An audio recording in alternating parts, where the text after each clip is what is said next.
Hello guys and welcome to the FPL Duo. We are here for the Kneejerk reaction, seeing how obviously Game Week 21 has been so far and looking ahead to obviously Game Week 22 at the weekend. So, Huss is unable to join us for the current moment.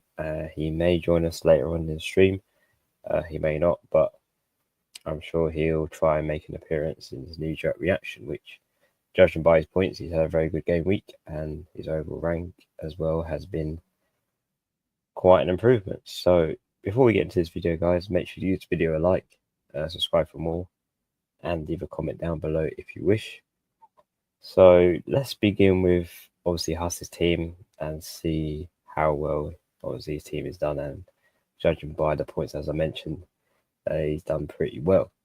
So starting off in goal, we just witnessed obviously the London derby of obviously Arsenal and Spurs. Probably not the most dramatic clash that we've had at the start of the season when we saw them go head to head for the first time round. Second time round, it seemed a little bit more calmer, relaxed, a bit of controversial in that match, but yeah, Raya with 2 points. Obviously, no clean sheet for him, and obviously, yeah, only 2 points for Raya in goal. Arsenal do go on to win that game 2-1. Moving on to obviously Gabriel, he ends on 1 point. He did get a late yellow card in the late stages of the extra time, which took a point off of him. He was on for 2 points. He could have potentially had a goal, but it was put down as Solanke own goal, because obviously after Gabriel headed it, it then ricocheted off of Solanke, and then it was officially called as Solanke own goal rather than a Gabriel one, which for those owners who do have him might be a bit robbed. Obviously, with him only achieving 1 point with no clean sheet. And obviously, there was some controversial leading up to that goal, because I think it wasn't a corner. It did rebound off a Trossard before it came off the pitch. So there is arguments to say whether that leading to that goal for Arsenal, whether that obviously was meant to be, or VAR should have re-looked obviously at that decision of who it came off last to lead up to that corner and the goal. But yeah, it did end 2-1 obviously to Arsenal with no clean sheet for either Raya or Gabriel. Moving on to Trent, obviously 2 points again. I kind of expected more from Liverpool, but it was a poor performance against Nottingham Forest. It was going to be tough, as mentioned, as they did lose to them first time around at Anfield, and they were playing at Nottingham Forest Stadium this time round. And yeah, it just seemed like Liverpool weren't quite the Liverpool that we've seen in recent game weeks. It seems like Nottingham Forest have given them quite a headache this season. It did end up being a draw. Jota a late goal managed to clinch Liverpool a point. So there was something to salvage from that game, but no clean sheet for Trent or an attacker return against Nottingham Forest. Moving on to Robinson, and I believe he got 2 assists in that very busy, obviously, fixture against West Ham. And it seems like the new West Ham manager effect has come into clutch again. West Ham did indeed lead on to win that game 3-2.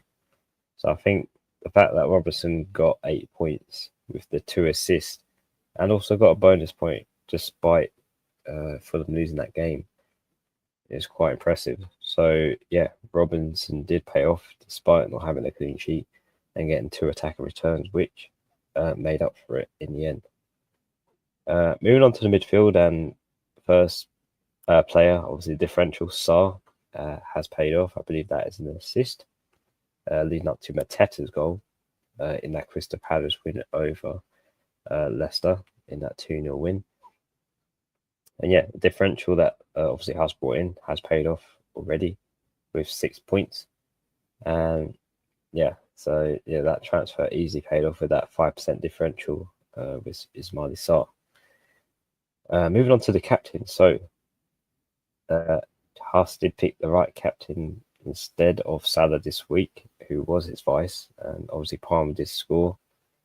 And with that, the bonus points rolled in for him as well, which obviously led on to obviously the 10-pointer, but obviously with the captaincy over him, that is doubled. So that leaves him with 20 points for this week from Palmer. So yeah, the captain choice was right, and it's a massive green arrow because of that, as we will see, obviously moving down the midfield, why that's made a big impact for the team. But Gordon's next one, obviously, again, Newcastle have excelled in terms of their performances, and it was good news that obviously Isaac did start. Newcastle went on to win that game 3-0. Gordon played about 70 plus minutes, scoring the goal, getting a clean sheet point, and obviously rewarded with a -1, I believe, as well. So yeah, another nice return from the Newcastle. Moving on to the vice, that is Salah, and it somewhat comes at no surprise, obviously, that Salah has blanked again. That's back-to-back blanks now for Salah against Nottingham Forest, who have proven themselves to be very formidable, scoring the first goal by Chris Wood. And yeah, nothing from Salah at all. Judging from obviously Huss's view on the game, because I didn't watch the Liverpool game, Salah was one of the poorest players in that game. So it's a surprise, but I thought Liverpool would turn up during that game, especially with them losing 1-0 to them in the first leg of them clashing together. But I think a draw is pretty good considering Nottingham Forest did beat them at Anfield. But yeah, a Salah blank comes very rare. That's his fourth one so far this season, but it comes at no surprise. It's against Nottingham Forest. Moving on to Rodgers. Again, another return from him from the midfield, an assist with the clean sheet point. And I believe that's from Watkins' goal. Oh, the only goal that Aston Villa scored in that game, 1-0 against Everton, which Everton have proven really difficult to score against. So I'm not surprised that there's only been one goal coming from obviously Aston Villa in that game. But Rodgers was a part of the action, which I think adds more, obviously, to that green arrow that Haas has got this week. And moving on to the front two. So again, the forwards have excelled this week. Chris Wood scoring the goal against Liverpool. The first goal of the game. Very big, massive for Nottingham Forest. And it's a bit of a shame that they didn't go on to win and get the 3 points, because Jota scored in the later stages of that game and equalised. So that Chris Wood goal, I think, still plays a vital importance, I think, for Nottingham Forest. If they can keep it up and Chris Wood keeps continually scoring as well, Nottingham Forest could finish really good if they don't have a drop-off. But yeah, that's a bonus 3 for Chris Wood along with the goal, and a 9-pointer again from him, which again is very rewarding if you do have him in your team. And moving on to the star player, obviously Isaac, with his big 16-pointer. Now, there was some doubts, some rumours, obviously, of him not starting because of his hamstring injury. But there was no worries to have, because he obviously did start, scored the 2 goals, also got an assist, and got the bonus 3 on top of that. So very rewarding if you did captain Isaac and went with the risk, ignored the yellow flag that was over him before the deadline. And obviously he did play 77 minutes. So he didn't play the full 90. He didn't have to. The job was done when it was 3-0 against Wolves. So he's had quite a nice game, I think, in terms of recuperation from his maybe minor injury, or whatever he did have, or whatever he didn't have. He should be fighting good and ready for the next game week without any doubts. But again, I think that's the 9th return in a row now for Isaac. So he's still continuing this hot streak of goals, which is quite impressive so far this season from him. Moving on to the bench, so there's not really much to talk about. Obviously, Fabianski 1 point. João Pedro plays tomorrow. If he does play tomorrow, obviously that is a 50-50 with his ankle. Lewis got 0 points, obviously drawing to Brentford. Again, not very great for Man City, despite Foden scoring 2 goals. Brentford did put it back to be a draw, and obviously that means Lewis got 0 points. I believe he got a yellow card as well, and obviously goals conceded. Mikalenko, it was close for Everton, obviously, to get a clean sheet. I was thinking that game would be 0-0, but Watkins did score the goal and cancel out the clean sheet for Everton. So no points really on the bench in terms of returns for House, which I think is the perfect bench you could possibly have in the game week. And that's a massive green arrow. Obviously, that pushes him into the top 1 million. He's now 953k now, which I think he'll be very delighted with. That he's pushed that, obviously, that decimal place out, and he's down to 6 figures in the rank at this stage of the game. It can only get even more better if his team is sustainable for the next few game weeks, which I'm sure it will be from the obviously the transfers and the captain choice he's made this week. And obviously that is 81 points. So that's a very high scoring week from him, Huss. And overall, I think it has been a good week for many out there. But let's obviously move on to my team. Before I move on, obviously I'll take the comments in this chat and then discuss how my team done for obviously game week 21. So the first comment is Patrick. Hello. Great week for me, 81 points all out. So tired of double Arsenal defence and think of going Raya out for sales, but don't know if it's worth a transfer. I personally would stick with Raya, if I'm honest. I'll probably look to transfer out an Arsenal defender, whichever one you have. I personally would either take out Gabriel or Timber for an Aina or Milenkovic rather than swapping out your goalkeeper. I still think Raya can provide some cover in terms of Arsenal defence. I think I'd rather take out an Arsenal defender like Gabriel or Timber instead. But let's move on, guys. So obviously, let's discuss my team, how it's done this week. So Pickford in goal. Obviously, no clean sheet for him this week. It was close, but as I mentioned, Ollie Watkins did cancel out, which led to Pickford only getting the 1 point, I believe, as well. I don't know if that's because of a yellow card. Yeah, he did get a yellow card as well. Potentially for time wasting. I didn't watch the game, but that's what I'm assuming that he got the yellow card for, so he equals 1 point. Munoz, who I did decide to play this week, got a clean sheet, which I'm very happy about. We've discussed Crystal Palace fixtures are really nice, and they go on to win that game 2-0 against Leicester. I believe no bonus points for Munoz, but still rewarding, I think, because he can provide that attacking threat as well in some games. Obviously, we discussed Robinson with his 2 assists. I won't go too much into that information again, but yeah, great returns again for the obviously defender with no clean sheet, and obviously Trent to finish off the obviously the defense. I was quite concerned because I thought Milenkovic would keep a clean sheet against Liverpool until Jota scored, but I'm glad Jota did to cancel out Milenkovic, who's on my bench. But yeah, nothing from Trent obviously won't be discussed. Moving on to the midfield.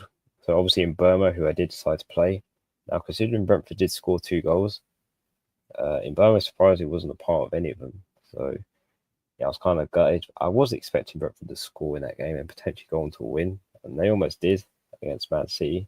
It still looks like Man City aren't quite there yet in terms of performances, even with the goalkeeper change of Ortega, who could be down.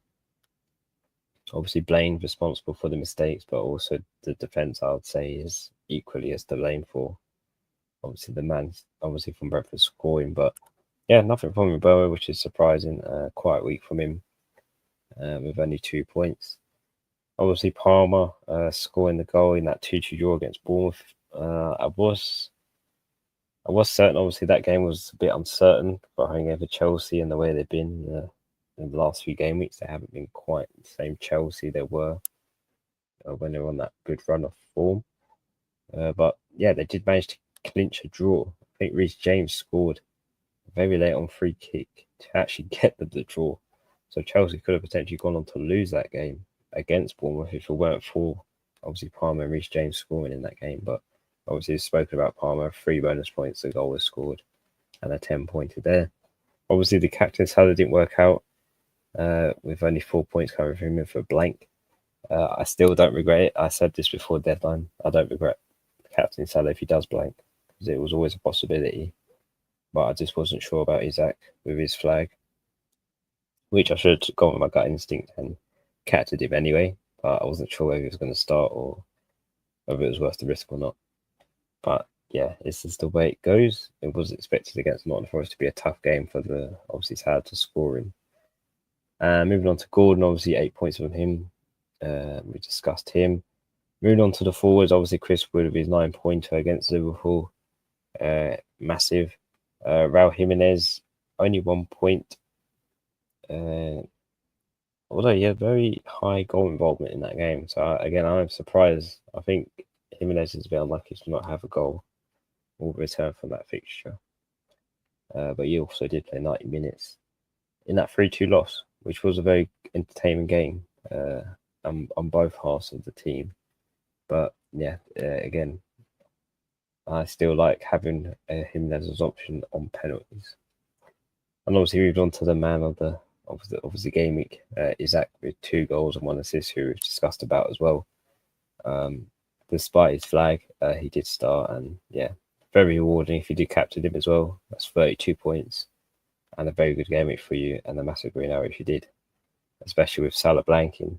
That's a massive rank gain for those who did go against Salah. And obviously on the bench, you've got Vardy Marston on 0, Rodgers with 6 points from his assist, Huijsen on 0, and Milenkovic with 2. So not really missing out on many points. I am expected to have points on the bench due to how strong it is. But this week I'm only missing out on Rodgers' 6 points, which again I wasn't expecting Reece Ashford to score big in that game because they only scored 1 goal. But unluckily Rodgers was part of the action. But overall, it has been a good game week again. It's another green arrow, so it's 4 in a row for me so far this year, with no red arrow yet in sight, with 69 points. And that is all my players obviously played this week. So hopefully that green arrow does sustain, because obviously you do have Man United and Brighton playing tomorrow in the last match day fixtures for Game Week 21. So hopefully that green arrow stays green and doesn't turn red.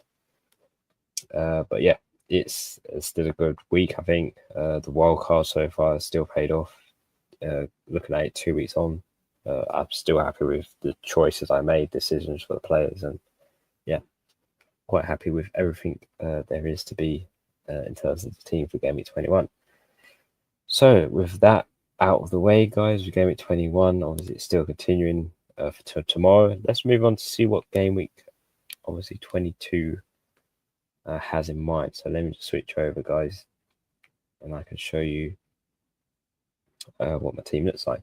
Before I get into it, obviously let me answer and read out a few of your comments in the chat before I discuss my plans for Game Week 22. So Michael, Benchwood, crazy stuff. Yeah, obviously because of the fixture, it makes sense. But again, we have to look at obviously how Nottingham Forest are playing this season is exceptional. They've not played this well in ages that I can remember. So yeah, maybe it was worth obviously starting Chris Wood, which did pay off from obviously him scoring against Liverpool. But yeah, that's a major blow. 9 points on the bench there. Patrick, feels like Gabriel has way more upside than Raya. He either get 1 or 2 or 6 points every week. Yeah, that is true. Obviously, Gabriel, if he does do well, he's potential for bonus points if there is a clean sheet for Arsenal.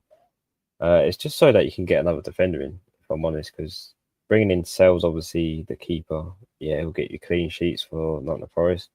But if you obviously bring in a player like Aina, he has that attacking threat, along with Milenkovic, who could get you also bonus points if obviously they get an attacker return. So it's sort of the same in terms of Gabriel, and in comparison to like Aina or Milenkovic, you're still going to get the points from them, and maybe Rye gets 6 points or 1 or 2 like you mentioned. But yeah, I see why there's more upside to having Gabriel. But yeah, that could be the way. Obviously, having Sells, I don't hate the move because it does cover you with Nottingham Forest too. If you do decide to go there. Edwin, I should have captained Isaac. I was afraid of him getting benched. Yeah, obviously there's a lot of chat and discussions over whether Isaac would start this game or whatnot. Eddie Howe did make it a bit. Well, he did hint at the fact that Isaac could potentially be ready and start the game against Wolves. But there was a lot of chat, obviously, about him not starting, whether he will with his hamstring injury with the flag. I think it's the flag as well. that put a lot of people off. Obviously, the yellow flag for a hamstring is not always the most appealing thing to see over a player in the team, especially with a captaincy over him, because you don't know if they'll play or if the minutes are variable. But yeah, I think without that yellow flag, I think a lot of people would captain Isaac more, despite what has been told and heard about his minutes and obviously how serious his injury was, or if he was injured at all, because it could have all been like a tactical master plan to obviously make people think that Isaac was injured. Joseph in top 5k, fourth in your mini league. Keep up good work and your dedication. And well done, Joseph. Obviously, in the top 5k, that is a very nerve-wracking area to be in, especially for your team. But well done. Obviously, that's a top 10k and good position to be in at this part of the season. It'd be very hard to drop out that, obviously, that where you are at the moment, because you are way ahead of a lot of people, obviously, in the teams. But keep up. Yeah, thank you very much for the comment, and the same to you. Keep up the good work. Hopefully you can stay in the top 10k and reach further if you can. Patrick, would you bench boost Fabianski, Raul Jimenez, and Robinson in the development next game week? Well, let's just see the fixtures, obviously, for these players. So obviously Fabianski has Crystal Palace at home. Robinson, or Raul Jimenez has Leicester away. Robinson has obviously the same fixture. Veltman for Brighton. I was going to check who Brighton have next week, or next game week. So Brighton have Man United. I'm not sure with Veltman, if I'm honest. Brighton don't really keep many clean sheets, but it's not a bad bench boost, if I'm honest. I do expect to, against Leicester away, you would think, yeah, that's a great. I still would think if you've got chips still left, you might consider waiting and keeping it for the double game week of 24 if you've contemplated using it then. Or if your plan is to use it in a single game week, like you mentioned, for the next game week, then it's not a bad bench boost, especially with Raul and Robinson in there. Maybe Fabianski can nick a clean sheet with obviously the new manager effect coming into play. It could be a good week to bench boost. I don't hate it, Patrick. I just would change Veltman for someone else, I think, would be the only suggestion I'd have for that bench boost. Harry Davis, 61 points for me right now. I'm waiting for bonus points to side. Decent week, to be honest, and I've already brought in Wood for this weekend. Yeah, I think Wood is going to be one of the most transferred in players, because he has Southampton at home, and that could be one of those game weeks where he does pop off and goes big. You would think in that fixture, obviously playing against a team that's conceded the most goals this season, against one of the formidable teams of the season, you would think, yeah, Chris Wood would be the hot shot for game week 22. Michael, Aina, Robinson, or Hall for this weekend? I'll probably go with Aina. It's one of those weeks where, again, Aina has a potential to score. Playing the high line, Norton Forest will against Southampton. Let's provide Aina with more attacking options, attacking threat. It's definitely what I'll be going for with. If I had to pick from those three, it would be Aina this weekend. And Harry Davies, Raheem is so close to getting the goal, but Robinson got the assist for Iwobi's cross goals, so not too bad. Yeah, Iwobi did really well. I think that was a 15-pointer from him this week, which I didn't see coming at all. But I think he was mentioned as a differential in the podcast a few weeks ago, but I think it's been like 6 game weeks since Iwobi's had an attack and return. So yeah, it's been, if you've held on for Iwobi this long, it has paid off, I guess, for the patience in him to obviously explode against West Ham. But yeah, that's what I mean with Raul Jimenez. He gets so many chances, and he's so close to scoring those chances that he is worth having, I think, just because of that. And I think he'd be a good option to have against Leicester away next week. Okay, so that's your comments up to date, guys. I'll just discuss obviously my team, and obviously on the screen this is what my team looks like for Game Week 22. So obviously Pickford in goal has Tottenham at home. Again, I wasn't very convinced of Tottenham against Arsenal. I thought they were a bit flat, not as energetic as they were when they faced obviously Arsenal at home. But yeah, I mean Everton have shown they're really hard to score against. Aston Villa only scored one against them this week, and yeah, they made a pretty tough defense, I think, to break. And I feel like the Spurs, they do have the attacking options, but yeah, I don't mind Pickford in goal for that week.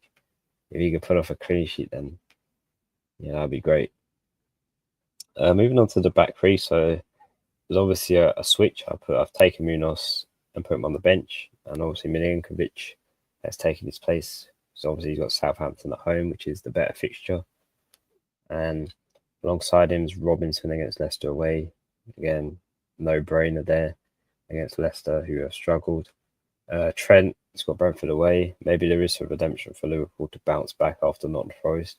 They want to sustain that lead at the top of the table and not keep dropping points. So I think Liverpool will be on the ball for Brentford away. With that in mind, it will be a tough fixture, especially away. It's not been the easiest, especially when we've probably seen when Liverpool played Nottingham Forest away. It was a tough challenge. Moving on to midfield, obviously you've got Mboma, who's still in my team. He's got Liverpool at home. I'm not sure what to do with Mboma because it is a home fixture. Brentford haven't really scored that many goals from home or won games at home. They've been more formidable way. I could be tempted to bench him, but for a defender like Munoz or yeah, the only probable one is benching him for Munoz, but West Ham away, I'm not really expecting Crystal Palace to keep a clean sheet, so I might just play in Burma and play the attacker and see if he can nip something like Chris Wood did against Liverpool.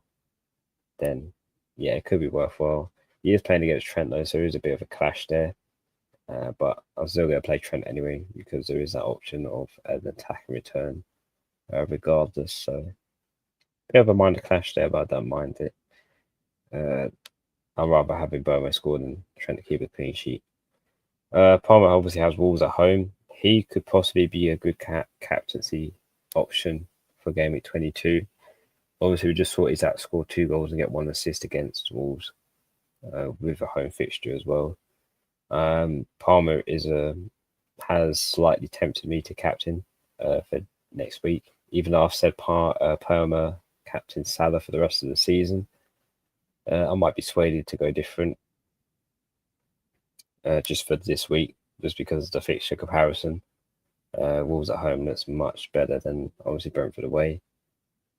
I think after obviously Game Week 22, I think I would captain Salah back when he has Ipswich at home in 23. So I think I'll make one exception for this week, Palmer, who's got Wolves at home. And obviously completing the midfield, we spoke about Salah having Brentford away. He blanked against Nottingham Forest, but that was half expected. I mean, Brentford away is less of a challenge, I think, against obviously Liverpool, but yeah, I potentially see Salah scoring again if Liverpool can get back to where they were before, obviously playing on the Forest, because they were pretty poor in that fixture. To complete the midfield, we've got Gordon, who has Bournemouth at home, which again, Gordon has ticked along nicely. That's 2 goals in the last 2 game weeks from him, 1 assist, then another goal. He's literally returned consistently since game week 16 with either a goal or assist. So again, happy to play him against Bournemouth at home. He also has Southampton away in his next fixture. So yeah, I think Gordon alone ticks off nicely. If you do have many teams, I think he'll be a popular transfer in as well this week. Moving on to the front three then, and I quite like the front 3 forward options in the fixtures. So Wood has Southampton at home. Could be a nice differential captain, even though he's about 34% owned. In terms of ownership, I don't think many people will captain Chris Wood. So he could be a different alternative to go other than obviously Salah or Palmer. if you feel like he'll get a lot out of that Southampton game. Raul Jimenez has Leicester away, which, again, delighted to have him for that. I think that's another good fixture for him, where he can potentially score from open play or get rewarded with a penalty, which Fulham have had quite a few penalties, and Jimenez is there to take it. So yeah, so even more of a bonus. Obviously, the penalty takers on the kicks for your options, and to complete it, we've got Isaac, and his flag should disappear by the end of obviously it's before the end of this game. We can obviously start a Gameweek 22, so he could be another captain option on the run of form he's on. Yeah, it's hard to not captain that run of form. He's literally returned since Gameweek 14 with a goal each game week, and he seems to be unstoppable at the moment. 7 game weeks in a row where he's got a goal. So again, his ownership will rocket, I think, a little bit more than what he is, but he's pretty much template. But again, another great captain option to go for. I think we're spoiled for choice this week with options to who to captain again. But on terms of the bench, you've got Vardy, Marston, Munoz, who's got West Ham away, Huijsen's got Newcastle away, and Rodgers got Arsenal away. So I'm happy with the bench order. They're either fixtures that clash with my starting 11, or fixtures that are tough, like Rodgers has Arsenal away, which again I'm not really expecting much. But I think I'll bench him anyway and play my starting 11. But it's there in case, obviously, there is any injuries to the team. But that, I think, in terms of transfers, I'm going to roll again. The plan is to keep rolling until the double game week in 24, when Liverpool and Everton have a double. So I will be bringing in assets for that, and I'm hoping I can easily tick along without having to use a transfer, which at the moment it's looking like I can with the team I have for the wildcard. So yeah, that is the plan, guys, to roll again. It's a boring move, but in the position I'm in, I'm not really looking to take anyone out of my team, just from what the fixtures are and the long-term prospect of obviously the players. I'll just take a few more comments, guys, and we'll wrap up the stream very shortly, as it is a very late one, obviously, at this time of the evening. So, Harry, how would you think the United game will go tomorrow? Well, realistically, Man United should be able to be capable of obviously ending that game before half time. It's just the expectations of Man United, let's say, having 3 goals scored against Southampton in the first half, is a bit over ambitious, as we have seen. Obviously, Man United have 2 or 1 great game, then suddenly fall off and have a terrible game. But against obviously Southampton tomorrow, Man United, it's not going to be easy, because obviously Southampton are fighting for relegation, so I'm not just going to let Man United walk all over them. But at the same time, I do expect Man United to keep this consistency up. And obviously they played against Arsenal, and obviously they won on penalties, and played and won while they had 10 men for 60 minutes. Which I'm not sure how they managed to do that, but their defence and the goalkeeper were pretty good. And obviously the match before that, I can't remember who they played, but again, it's another great game for Man United, and if they can keep that sustainability up, then yeah, the match tomorrow should be very smooth and smooth sailing. So we'll have to see. But as a Man United fan, I'm not getting too carried away with obviously their past performances. So we'll see how it goes tomorrow. But Man United should win. It just depends how comfortable they make it in terms of that. Yes, says bench 1 of Hall, Munoz, Trent, or Gabriel. Bench 1, and I'll probably play Hall, Munoz. I probably would bench Munoz if I'm honest. West Ham now with their new manager in charge, it does seem like they're more difficult and more formidable and I don't see a clean sheet for Crystal Palace. You know, just kept winning against Leicester. I think West Ham will score. They've had a nice bounce back, especially against Fulham, who again Fulham are really hard to score against, and the fact that West Ham have scored 3 against them is quite a surprise. So I would bench Munoz and play Trent Gabriel and Hall in that. For that answer, hopefully that does help. Harry Davies, Brentford are third in the league and have scored the most goals based on home form, so Borough isn't a bad option. Brentford have just struggled away from home, except for the 5-0 away win against Southampton. Yeah, that's a good, obviously, statistic, Harry, in terms of that sense. Borough's form isn't bad in terms of home. I think I got that stat wrong, obviously, when I said Brentford have scored more away. So it's the opposite, scored more at home. So, yeah. Not a bad one. If not, the Forest can score against Liverpool. There's always an opportunity for Mbama to do it. He has that quality. So, yeah, I think I will still play him. If he does nick a goal, then it's a bonus. But yeah, the exception for that 5-0 away win against Southampton is justified due to them conceding goals, obviously, home and away. Arthur, who's the one player, regardless of price, you wish you had in your team? The player I would wish to have in my team. I'm not really sure. Because obviously, because of wildcard, it's hard to know who I'd want from the team. It's pretty much who I have now is. I think I would probably say Bruno Fernandes is the one player I would have, because obviously he plays Southampton at home tomorrow, and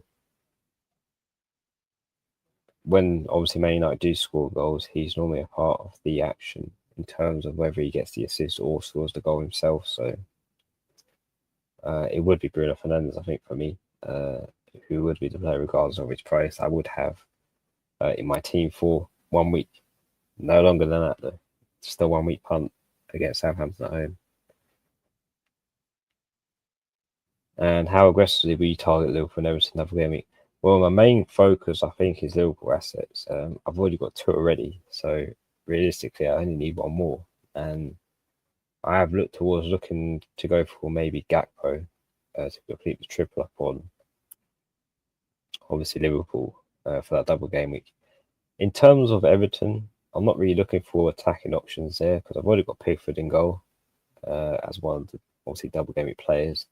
Maybe looking toward maybe Mikalenko to obviously double up on the defence for the Everton, because they have kept a few clean sheets. I think it's like 8 or 9 clean sheets for Everton now this season. So they are pretty good at keeping clean sheets. And I don't hate bringing in Mikalenko double defence for the double game week that Everton does have, despite them maybe not obviously getting a clean sheet. I think there's still a lot of upside for Everton, who have shown they're very hard to score against big teams. So yeah, I'll probably target 2 Everton and obviously 3 Liverpool in the double game week. I won't go triple Everton. I think that would be a bit too much. Jack Grealish, which 2 Liverpool players to own for double game week 24? I suppose it depends how different you want to be. Because you probably could go for Trent and Salah, who I have in my team at the moment, for the double game week 24, which I'd say is probably the best nailed attacking options you can go for. I bias that rotation that obviously Slot has for the team, because obviously Gakpo gets rotated, Jota, Diaz, and obviously Darwin Núñez. So you're not sure how many minutes these players will play and who will be starting who in each one. So obviously Salah plays every game. Trent obviously plays most of the games and is expected to. But if I'm going to go different, I'll probably go Luis Diaz and Gakpo to own for double game at 24. This is different. It's just their minutes will be variable and rotation. But I think I would go for Luis Diaz or the Gakpo alongside Salah, of course. Obviously, it's interesting to say Bruno. I think I would rather Ahmed at the moment, even though he's not on penalties. I think that's the other reason as well. I would pick Bruno in case, obviously, Man United get a penalty, which they occasionally do. Bruno is the one to take it as well. And I don't hate the move of going for Ahmed either. I think he's also a player that can easily do as well as Bruno in that, obviously, that game. I just think with Bruno, he's a step up from most, obviously, most of the Man United players in the team that I've witnessed. I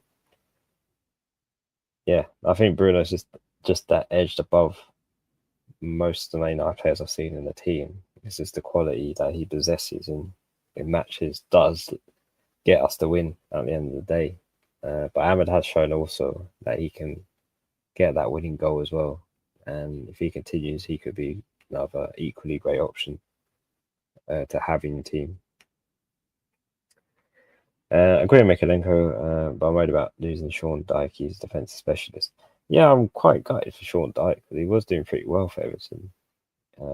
Been shafted to obviously Potter, who is now the new manager for obviously Everton now. A bit of an interesting move, but I do like Lewis Potter for Brighton. He was pretty good, so hopefully he can replicate what he did for Brighton to Everton and keep that defensive structure going for Everton. Considering they've only conceded one against Aston Villa, I think that's still pretty good, despite obviously losing to Sean Dyche. Roman, Azak Kanate and Salarona from Pool. I just Bigford from Everton. And what other players would you say to target, if any? Well, the thing with Everton is they don't really score. So I can't really suggest an Everton player that I would probably want in terms of attack. It's mostly the defense I would be looking for. I mean, you could take a punt on an Everton attacker, but if I'm honest, I don't think they'll give you much from it. I mean, for me, it's either Ashley Young. He does sometimes provide some attacker returns, but not often. Mikalenko obviously is there. Brown Fraser has returned from, well, he has returned from obviously injury a while ago. He seems fine as well. He's a nailed player, Brown Fraser. So yeah, I think he is one of the Everton defenders rather than an attack because yeah, I've just not been a fan of the attackers. I think Calvert-Lewin obviously he played 90 minutes, but he had a flag for ankle injury. It's just an injury issue, or an injury risk. Everton don't score goals, so yeah, for me it's just defense. I think for Everton, if you're looking for a double gaming player, it's got to be a defender because yeah, Everton just don't score goals. That's the issue. Otherwise, I would go for an Everton attacker, but no, it's just defenders for me. So yeah, it's either like a Mikalenko or Brandfate or somewhat like that, a Roman. And obviously from those two teams who double, I think for Liverpool it's Salah, Gakpo, and Trent for me. I definitely want two attackers for Liverpool and have one defender rather than two defenders and one attacker for Liverpool. I think it is. You definitely want to go for the attack for Liverpool assets, and I think Gakpo's shown the most consistency out of the forwards in recent game weeks, so he would be one that I would target from Liverpool in the double. Arthur says, do you have a strong opinion on the title race? Well, I think the Haas would have a strong opinion on the title race, but honestly, in my opinion, I think it is still done. I think Liverpool, with their game in hand as well, there's a slight advantage over that too, over the opponents. I just think Arsenal, without Saka and without a main striker, they won't catch up to Liverpool. Obviously, there is talks of Nottingham Forest being a contender for the title race, but even so, I still think Liverpool have they just got to weigh it out now, I think, and just keep their consistency going. But I think, yeah, Liverpool have won this title. I think the race is slowly thinning out, even though Arsenal just won tonight. I still think at a push, Arsenal will still need to win and hope for Liverpool to drop points. But yeah, it is. it is interesting. Obviously, a title race, but I still think Liverpool still got it at this moment in time. It could all change. Obviously, it's still early in the season, but I don't see Liverpool dropping many more points after. Obviously, not the Forest now. But yeah, guys, that's pretty much everything discussed and wrapped up for obviously this game week. I'm not sure it's over. Surely Liverpool drop points at some point. Maybe City play better if they sign Marmoush. Yeah, I just think with City, it just needs it needs more than one player to replace that team now. I think it's so unupdated, Man City team, that I think they need more signings to get to where they were before it all fell apart for them. And it's still a lot to climb. It's still a lot to obviously chase for Man City to get top four. I think even Pep discussed it in one of his conferences that Man City might not even get top four. The prospect of it is very low. So I think there is a lot of catching up for Man City to do, and the transfer window will be very important for them in that process. But yeah, it is true. It's not over until we see that last game. We can see where obviously the teams are, what points they're on. Liverpool would easily drop points and have a moment of shock and surprise, but it'll be a massive throw away in terms of the title if they do drop more points, and whoever overtakes them gets the title. It will be interesting, but yeah, very interesting season we're having so far. But yeah, thanks guys for watching, obviously, and thank you Arthur for the follow and subscribing. That's very much appreciated, and thank you for your comments in the chat. I think we will wrap it up here, guys. Thanks for watching. Obviously, Game Week 21 is not over, so good luck for your players tomorrow if you have any left in terms of Game Week 21. And in terms of when we'll be back filming, let me just see, because obviously the fixture schedule is obviously different this week. So it is Saturday the deadline. So yeah, our next stream will probably be Saturday at 10 o'clock. So tune in for that, the deadline stream, and see what plans we have, who we're going to captain for Game Week 22. But yeah, take care, guys. Enjoy the rest of your week. Hopefully, enjoy the football tomorrow. And take care and see you soon, guys.